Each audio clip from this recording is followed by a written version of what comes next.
In this video, I want to talk about basically cultivating what Dantien is.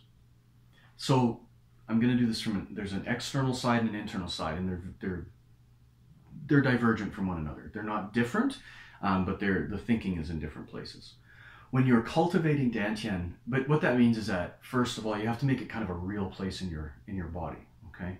Now, no, there's no mystical ball of energy in your intestines. It's just the way it is.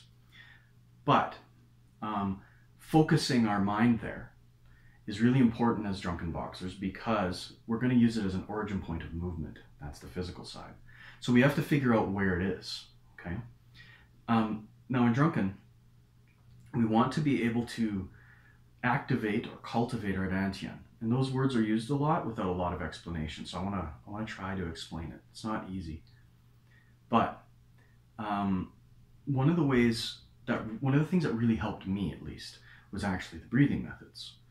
So Buddhist breathing, which we've already talked about and you guys have tried, hopefully, and done the life and death Qigong. The belly expands as you breathe in and contracts as you breathe out. But it's sometimes referred to as bellows breathing as well. And it's not the belly that expands and contracts, really. It's the entire abdomen. And this is not the easiest thing to be able to do by yourself.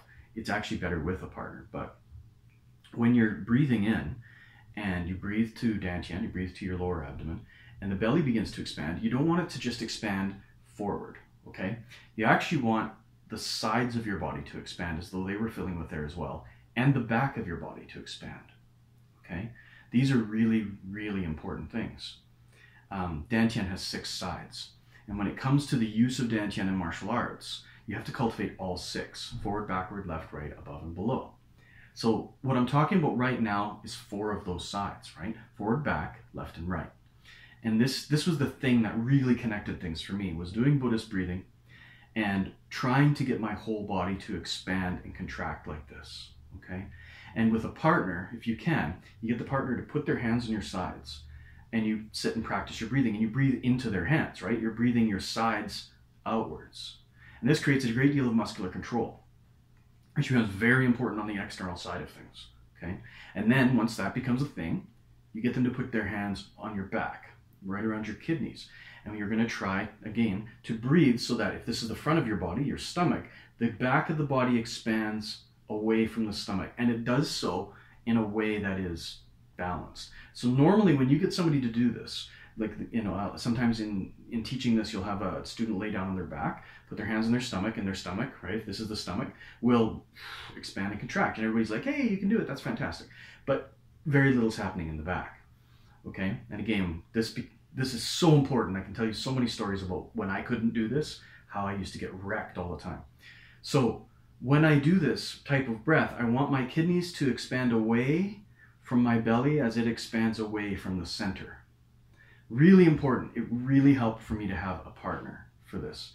If you don't have a partner, okay, you can put your own hands on your back, but I mean, it's not optimal, but it is one way to do it, okay? It's one way to do it. So you just give the old kidneys a nice rub, and that's just to bring your mind to the place, right? Because you're looking at the relationships between breathing and the movement of the back, the chi, if you will, kidney chi, right? The relationship. And you then hold your own palms on your back and try to expand into them as you breathe. So eventually this whole ball that is Dantien should be expanding forward, backward, and left and right evenly, okay? Now obviously the front of the body can expand more than the back of the body, but we're doing our best to make it as even as we can, okay? So this, of course, all retroactively works with our life and death Qigong. So as I'm practicing this, I need to be expanding in all directions and contracting in all directions, okay? When this starts to become a thing, what you're doing from the Neigong side of things, right, the external side of things, is that you're engaging the muscularity in the torso in a new and unusual way.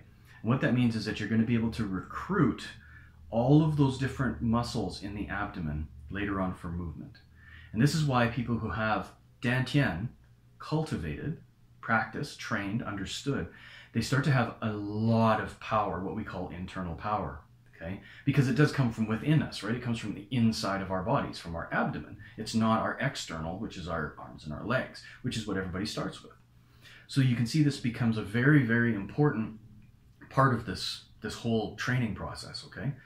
I cannot stress this enough, and I still practice this. I've been doing, this is the type of breathing I learned when I was a kid, and that's 30 years ago when I started this, and I still practice this because it still benefits me. It really, really does, okay? You cannot over-cultivate the way you breathe and engage your abdominal cavity as you breathe, right? So please, this is worth the time. This is really worth the time. Good stuff.